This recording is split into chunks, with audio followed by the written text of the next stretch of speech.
What is going on, team? I was working with a coaching client today, and he suggested that I do a video about my foray into angel investing. So I said, yeah, that's a good idea because it's been about 6 months since I wrote my first check, and I thought I would share 5 things I've learned so far about my first dipping of my toes in the water into angel investing. Obviously, ask me in 10 years how it worked out. But hopefully this is useful. If any of you are have thought about getting into angel investing and, haven't pulled the trigger yet. I know in the past when I was a founder, and people would ask me like, "Oh, do you angel invest?" And I would always say like, "Oh, no," because I guess I always assumed you'd have to have like many millions of dollars to deploy. And then I read Jason Calacanis's book on angel investing, and he makes a strong pitch for getting started even earlier through syndicates as a way to kind of dip your toes in the water. And for those of you who don't know, you can invest in some startups and put as little as $1,000 into a company. Obviously, at that level, it's unclear how you would see like a meaningful impact on your lifestyle. Like even if it 10x, it's not a massive deal. And if it were to 100x, I suppose, that's something. But you can get in as low as 1. You put in 5 or 10 per investment. I guess the main point is you can get involved in angel investing for less than millions of dollars. Like you don't have to write 50K checks to participate. Now, there are some caveats there, and I'll get into one of those in a minute. But before I get into that point, let me lay out some other kind of interesting learnings and observations that I've had. And, this is based on, as I mentioned, 6 months of investing. I think I've written 9 or 10 checks now. I've looked at probably maybe 200 deals. And it's been fun. I can't complain. Now, when you do it, you kind of have to assume whatever you're investing, you'll never see again.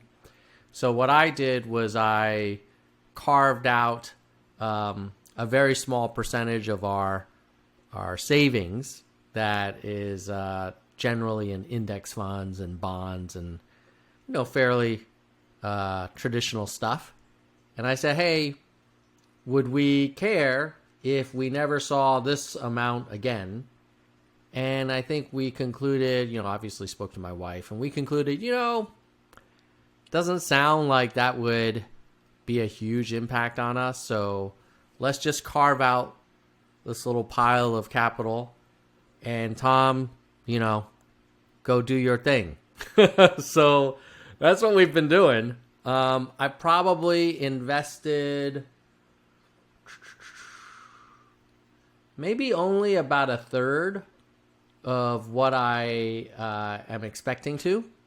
So, maybe if I keep investing at the current rate, by the middle of next year, that kind of fund will be fully invested, or I will have reserved some for follow-on investments in the portfolio. But the first thing I would share is when I was originally thinking of doing it, I told a friend of mine who's actually been on the Fireside PM podcast, Dan Delmar from the Virtual Angels Network. I said, hey, Dan, I'm thinking about doing some opportunistic investments. I'm in the Bay Area. I've been working in tech for 20 years. I'm a former founder. I'm an expert in product management. I've done it at kind of a iconic company, maybe more than one iconic company. And so, I think I have some ability to evaluate talent and evaluate product opportunities, blah, blah, blah. And then, one of the things that Dan and Jason in his book, and I've attended a couple of conferences as well, including like the Liquidity Conference and the Angel University and yada yada. They basically all say look, you got to make a lot of bets. If you're doing 1 or 2 angel investments a year, you might get lucky, but most likely you're not going to hit that kind of power law where one of your investments should really cover all of your rest of your portfolio's losses, and then some. And so what they recommend is around 30. So you got to get ready to make 30 bets. So whatever money you're willing to never see again, you got to divide that by 30. And that should be your average check size. And then you may want to reserve maybe another 50% of that original amount for follow-on investments. So point 1 is only do it if you're willing to place a lot of bets, which then takes time and, some amount of effort on your part. So that's numero uno. The second thing is that most angels say that the TAM, the total addressable market, is less important than the founder. That the founder is really crucial. Like a spectacular founder going after a medium-sized TAM is a better bet than a okay founder going after a massive TAM. And my learning on this point was even kind of a related one, which is product is probably less than TAM.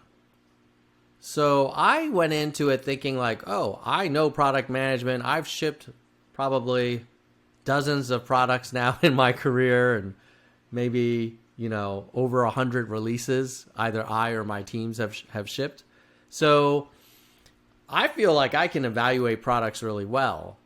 And while I think that is important, and certainly evaluating product talent is important, the actual product that you're seeing at a very early stage, it's really an artifact to assess market fit and see if there's any kind of heartbeat there versus really any indication of how the company's going to do. Obviously, great products should do better than, less than great products. But I think you can get some false negatives there where you can be oh, this product is not up to my standards. But you know what? It's a pre-seed deal. What do you expect? They're just kind of trying to find their way in the dark. The one thing that I can also say is that having a good product eye is important to the extent that it can give you an indication of the team's execution capabilities. And so, I think a lot of the deals I've looked at where it's pretty clear that it's a wrapper around OpenAI's API, I think I'm able to maybe ascertain what effort and kind of uniqueness is in the proprietary layer versus what's underneath that's kind of using some foundational API. So maybe, product kind of smarts can come in handy, but I would summarize point 2 as founder quality, TAM, then maybe current product quality. But if you say product capability or product potential, then I might say founder quality, product chops, then maybe TAM. So yeah, in some ways, you don't want to back things that are going after a tiny TAM, but if the founder and the product kind of capabilities aren't there, then the TAM may not save you. Number 3 observation is that a lot of 2024 vintage startups, almost all of them, have some element of AI. And I'm not convinced that workflow orchestration or integrations or proprietary data are as big of moats as maybe the founders hope. I kind of feel like they might be more like speed bumps than moats. And the reason is that at the current rate of improvement of these foundational models, I mean, there are a number of times where I'm like, oh, I'm sure ChatGPT would not be good at this. And then you actually go open up another tab and you're like, oh my God, it's actually pretty good at that thing. So why the hell would I want to, if I were an enterprise customer, commit to some new SaaS offering to get maybe 10% more refinement if I have to pay and learn and commit and all this stuff. So, and what happens next year when ChatGPT gets even better? Or when the existing tools that I'm using, they just add kind of AI enhancements, and it might not be as good as the standalone vertical SaaS startup, but it might be good enough. So in summary, observation 3 is like, tread carefully. I do think the floor is rising in terms of what commodity technology can do. And that relates to a post I did earlier around how maybe most of the economic value created is not going to be venture scale independent software vendors, but more likely existing enterprises doing internal tool and service development on top of OpenAI and Gemini and Claude, and not signing up for the good, better, best SKUs from some SaaS startup. Number 4, this is like the double-edged sword. You can get in for as little as $1,000 in investment. So you could do $30,000 and just do all syndicate bets. The problem with that is that by the time it gets to you as a syndicate investor, let's say you're using AngelList or some other syndicate, you're probably not seeing the top tier deals. There might be some selection bias there or adverse selection where the startups that are willing to take syndicate checks are the ones that, they weren't able to fill their round with the kind of blue chip sandhill money. And so they're coming to this kind of small retail angel investor segment. Now, my view is, look, there's going to be some false negatives that Sandhill's going to miss. And if I can find some of them, and if 1 out of 30 gives me 100x, I'll be all right. But that is something to keep in mind, that if you're a syndicate investor or you're writing really small checks, either A, you've got to be able to prove to founders and develop a reputation for adding significant value. So there have been some deals I've gone into where the check size that I have kind of allocated is well below what their minimum is for the round, but they may say, well, look, we really want you on the cap table because we have a particular need for more product management kind of insights or expertise or some of the exec coaching stuff that I do. So, but that is something to keep in mind, that you either will have to come up with your own proprietary deal flow, or you've got to be really careful and judicious about picking, within the syndicate investment area. And you could argue I'm probably 9 deals out of looking at, say, 200. I'm probably actually a little more kind of freewheeling than I should be.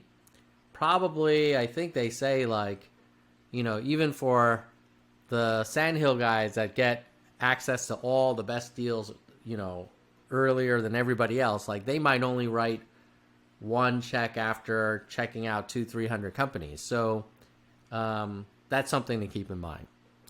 And then the last one is something I've learned recently, which is in my early days, I looked at these deals, and just to be clear, when you're a syndicate investor, you usually don't get time with the CEO. I've had instances where the CEO was willing to talk to me because, let's say, they wanted some advice on product management or product strategy or hiring or something that I have some expertise in. But generally, they're not going to want to jump on a call for every small angel if the angel's only going to put in, like, 5 or 10K or 1K, right? It just wouldn't be the best use of that founder's time. So because of that, sometimes you're only faced in the syndicate investing scenario. You only get, like, maybe like five pages, maybe 2 pages of text, and then like a 10-15 slide deck. Then you go and do some desk research on your own, and you do some kind of poking around, looking for interviews of the CEO. Usually they've done a podcast or they've done some YouTube video, but that's pretty much it. So it's kind of like public equities investing more than angel investing. You're not looking someone in the eye. You're not having coffee with them at the Copa Cafe or, visiting their office or whatever. So those are probably like that. So that fifth point is you got to beware of the big blind special. So in poker, a lot of times, like, you'll get these mandatory bets called blinds. And sometimes when you have, like, maybe a okay hand that you would normally fold, you might still call a small raise because you're like, wow, I already have the big blind in there. I might as well put a little more. And it generally doesn't work out that well. And so the equivalent of the big blind special in syndicate investing is, like, you see something, it looks kind of interesting. You have, you don't have perfect data, and, maybe you just want a little action, and you get a little bored because you haven't made an investment in several weeks or a month or two. So you got to be really careful about that, because what'll happen is you might then have something in your portfolio that you look back on, a month or two later, and you're like, oh, yeah, I'm glad I have that in my portfolio, but I don't have deep conviction.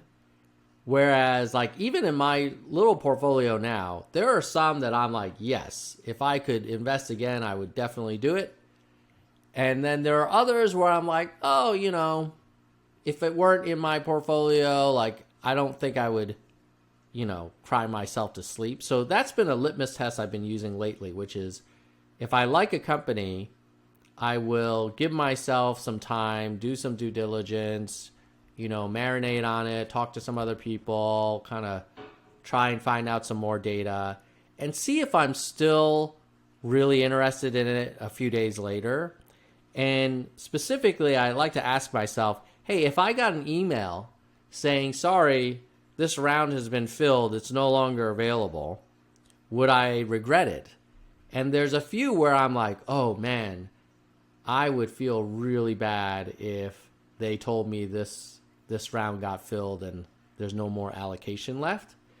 And then there's others where I'm like, oh, don't feel that bad. So those are my kind of 5 takeaways so far.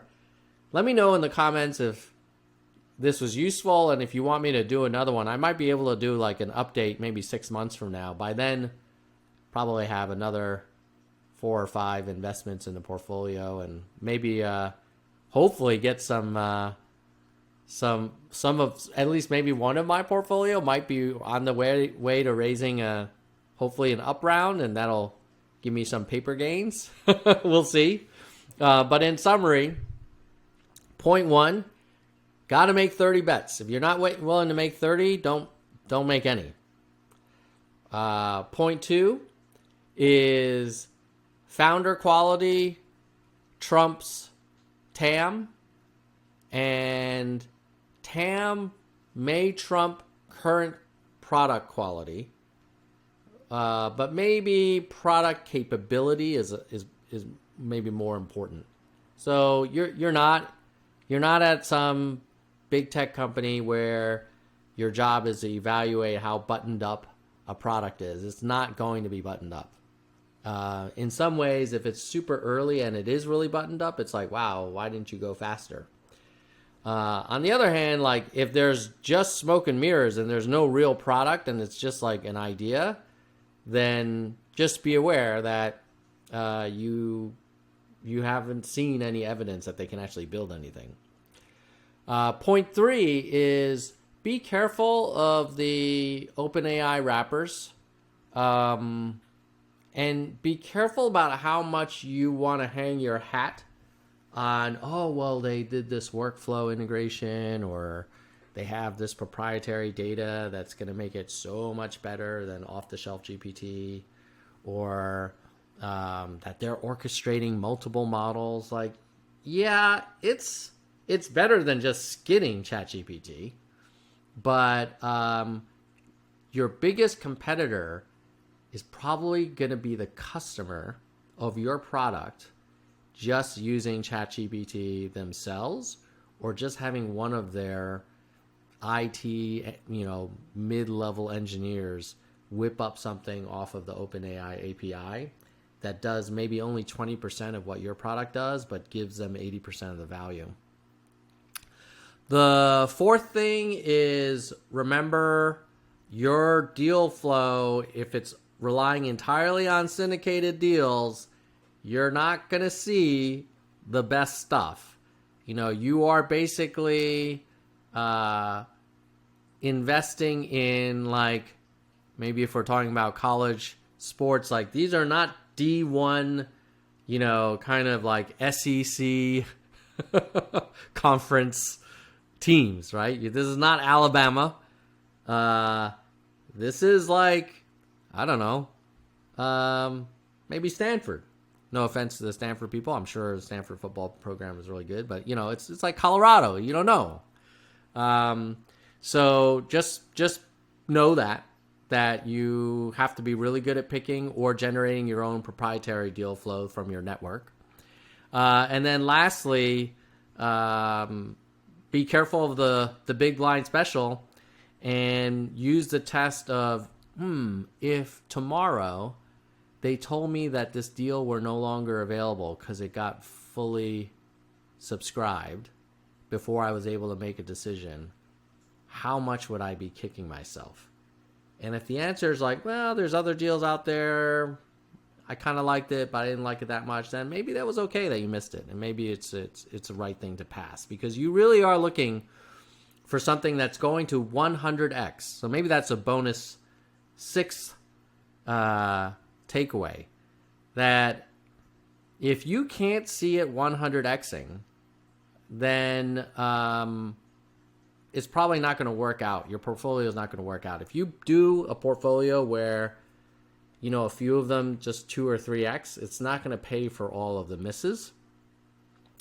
And so that then relates to the valuations, because, I'm seeing a lot of $30 million valuation companies where they're barely revenue, like almost pre-revenue, or they might have like a few $100K in theory, like contracted revenue.